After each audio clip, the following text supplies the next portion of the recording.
Playground.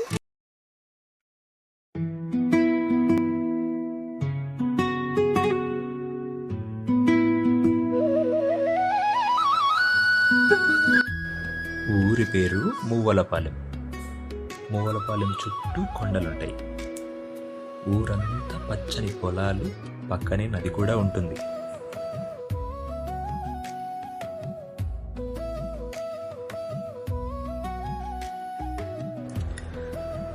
ఆ ఊరిలో పులిరాజు అనేసి ఒక వ్యక్తి ఉంటాడు. కొంచెం భయస్తుడు, కానీ చాలా తెలివైనవాడు. అతనికి ఒక మేనల్లుడు ఉంటాడు. అతని పేరు కిట్టు. కిట్టు తన స్నేహితుడు బంటు ఇద్దరు ఊరి నుండి అలా వెళ్తుండగా అటు సైడు ఒక గుంపు కనపడుతుంది.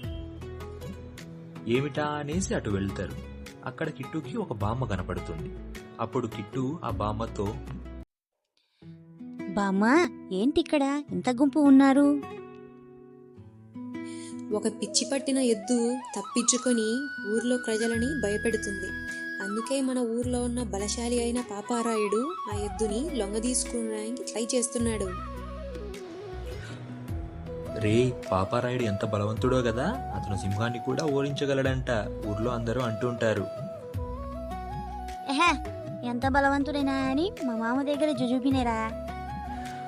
మీ మామకు అంత సీన్ లేదులేరా. రే, మా మామ గురించి నీకు తెలియదురా. ఇంట్లో కాదు, ఊర్లో కాదు, ఎక్కడా లేదు నా మామ లాంటి వాడు.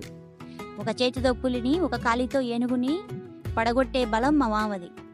మన ఊరి పాపారాయుడు కూడా భయపడే వీరత్వం మా మామది. పిడికిలు బిగిస్తే పిడుగులతో కూడా పోటీ చేస్తాడు నా మామ. ఆపరారే, మీ మామ అంత తోపైతే ఈరోజు ఒక పరీక్ష పెడతాను, చేసి చూపించమను. కిట్టు మరియు బంటు మామ దగ్గరికి వెళ్తారు. వెళ్ళగానే కిట్టు మామతో ఇలా అంటాడు, మావా మావా, నా కోసం ఒక పని చేసి పెడతావా? చెప్పురా. మామ, మన ఊరి పక్కనున్న అడవి మధ్యలో ఉన్న చెట్టు కింద ఒక టెంకాయని సాయంత్రం 6కు వెళ్ళి పెడతాను. నువ్వు దానిని రాత్రి వెళ్ళి టెంకాయ పగలగొట్టి తీసుకురావాలి. ఆ టెంకాయకి ఒక గుర్తు పెడతాను. ఆ టెంకాయని మన ఊరి మధ్యలో ఉన్న చెట్టు కిందకి నువ్వు తీసుకురావాలి. వీళ్ళ గోళ్ళ ఎందుకులే, ఏదో ఒకటి ఇప్పుడు సరే అంటే వదిలేస్తారు అని సరే అని చెప్తాడు మామ. బంటు చెప్పిన విధంగానే ఆ రోజు సాయంత్రము అడవిలోకి వెళ్ళి అడవి మధ్యలో ఉన్న ఒక చెట్టు కింద ఆ టెంకాయ పెట్టేసి ఆ టెంకాయకి ఒక గుర్తు పెట్టి వచ్చేస్తాడు. మామా, వెళ్ళి తీసుకురా మామా. ఆ బంటుగాడికి మనం అంటే ఏంటో చూయించాలి. తెస్తాలే కిట్టు, నువ్వు తినేసి పడుకోరా. మామ ఎలాగైనా ఈ పందెం సాధించాల్సిందే, కిట్టు కోసమైనా సాధించాల్సిందే అనేసి ఒక ఉపాయం ఆలోచిస్తాడు. ఒక బుట్ట అరటి పండ్లు తీసుకెళ్లి ఊరి మధ్యలో ఉన్న చెట్టు కింద పెడతాడు.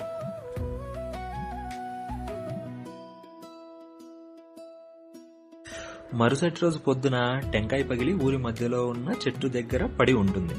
అది చూసిన బంటు కిట్టుతో ఇలా అంటాడు, రే కిట్టు, మీ మామ ఏంట్రా ఇంత ధైర్యవంతుడు, చెప్పిన ఒక క్షణం కూడా ఆలోచించకుండా ఎలా తెచ్చాడ్రా? చెప్పా కదరా, ఇవన్నీ మా మామకి జుజుబి. కిట్టు మరియు బంటు వీళ్ళిద్దరూ కలిసి మామ చేసిన ఘనకార్యాన్ని ఊరంతా చెప్పాలనేసి వెళ్తారు. మామ అప్పుడే నిద్రలేచి ఇంటి బయటికి వస్తాడు. ఊర్లో ప్రజలు మాట్లాడేది విని కిట్టు వాళ్ళ ఇంటికి వెళ్తాడు. సుజాత సుజాత అని పిలుస్తాడు.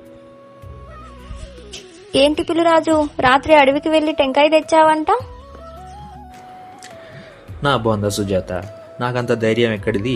ఆ అడవిలో కోతులు ఎక్కువ ఉంటాయి. ఆ టెంకాయని పగలగొట్టి మన ఊరికి తెస్తుందనేసి ముందే గమనించి చాలా అరటి పండ్లు మన ఊరి మధ్యలో ఉన్న చెట్టు కింద పెట్టాను.